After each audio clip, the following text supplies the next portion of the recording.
Top 3, Police Cadet Vince Hamsidi Sapi, Secretary of the ILG Campilan Institutional Award. I am Cadet First Class Sapi Vince Jamsid Sulaiman, pinanganak sa Namitan, Basilan at lumaki sa Zamboanga City. Ako ay ang panganay ng anak ng isang dating OFW na si Haji Jamsid Sapi and Sylvia Sulaiman Sapi. I'm currently the Regimental Information Technology Management Officer of Cadet Corps and will be joining the ranks of the Philippine National Police. Isa sa mga hindi niya makakalimutang karanasan sa buhay ay nung siya ay nasa high school pa sa Regional Science High School sa Zamboanga City, kung saan pumanaw ang kanyang nanay.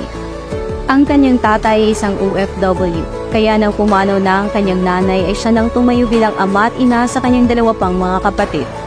One of the notable events that had actually changed my life was back when I was in high school. So during that time, I lost my mother due to disease.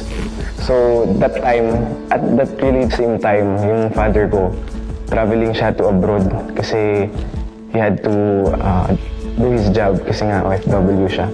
I realized a lot of things, especially being the eldest son of the 3 siblings.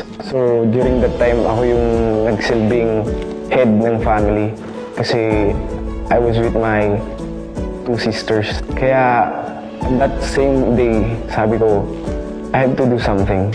I have to do something for my family, for myself, na ayaw kong maranasan ng future family ko. Kaya naman ang sinipagan niya na ang kanyang pag-aaral upang makapagtapos ng high school.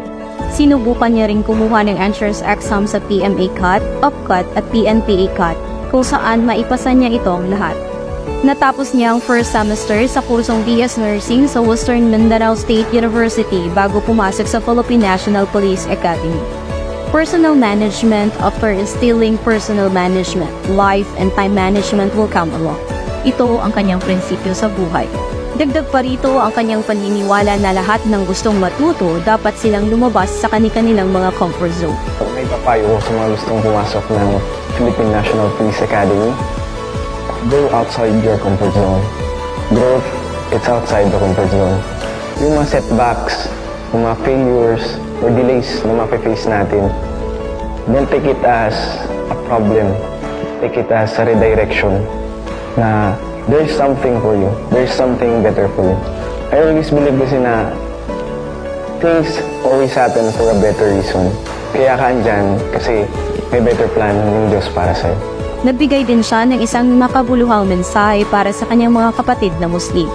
Assalamualaikum warahmatullahi ta'ala wa barakatuh. My sisters and brothers in Islam, I'm here in front of you to set as a testament that regardless of our beliefs, our tribes, our religion, customs and traditions, we can be as one.